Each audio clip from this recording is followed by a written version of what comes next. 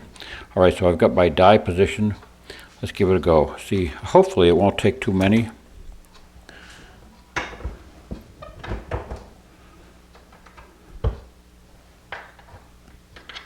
Are these already resized? No, I don't think so.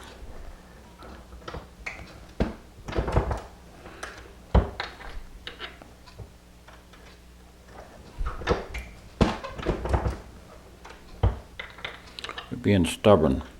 Lee dies also have a smoother finish, which accounts for some of this. I find that they operate a lot more smoothly. I've got to get some more cases.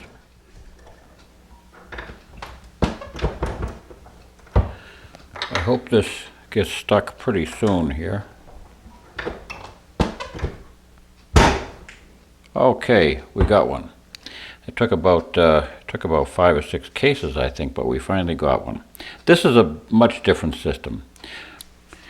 Secure the die with the 3/4 inch wrench, and with the 1/2 inch wrench, simply unbuckle that collet. That's a collet nut. It's under extreme pressure, and it ought to be, because it's just grabbing that. It's grabbing that shaft with just friction. So we'll get that unthreaded. This is live TV, folks, so you get to see everything. You just want to pull that. You just want to pull that collet nut off. You can see now this is a split nut. If you can, let me get the camera. If you can see, there's a split in this nut right here, and it's a tapered shaft. So when you thread it in, it squeezes tight around the stem. Now all we need to do is just simply grab our hammer and just give it a straight down sharp blow.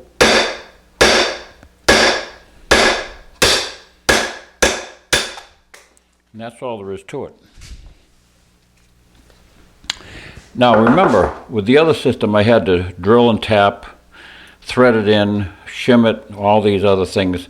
In this case, all I've got now is just simply to remove the case from the center stem, in other words, the neck sizing stem from the case. That's just simply a matter of putting the case into a vise and just grabbing hold of this with a pair of pliers and pulling it. It'll come right out. So that's as simple as it gets. To restore that back to operating condition, just simply put it right back in, and it goes in flush. You want to have that. You want to have that stem just a little bit proud of being flush, and you're good to go. So that's all there is to it. So there you go. There's no shame in this. It happens to everybody. I don't know any reloader that can't confess that he's not done this at least once in his life.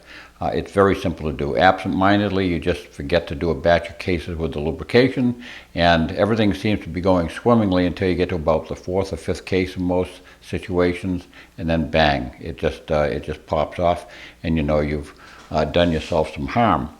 Well, With the Lee system, as you can see, it's just a matter of popping that thing out with a ball peen hammer. I'm only using a 4-ounce hammer. You can use a little bit bigger hammer and strike it, and it's going to do the same thing. But remember, it's a projectile when it comes out, so you might want to put a piece of padding under it so you don't break your decapping pin. So there you go. I hope that I resolved the problem that you may be having right now, and that you'll have some indication on how to fix it. If you have to, you can certainly go to the appropriate store and buy the entire kit, or you can just simply make it up as I have it. You can save a few dollars if you want to be a little bit more frugal. But in any case, you can restore your die to operating condition without too much trouble. And if you got the Lee system, it's very simple. I think it took me just a matter of a couple of minutes to get that resolved. So thank you for watching. Don't forget to subscribe. Tell all your friends about this series. And I've got many videos up there. I've got about 80 or so, 85 videos. So make sure you watch them all. I give a lot of instruction on shooting tips and sighting alignment and all sorts of things to help you out. Thank you, and God bless.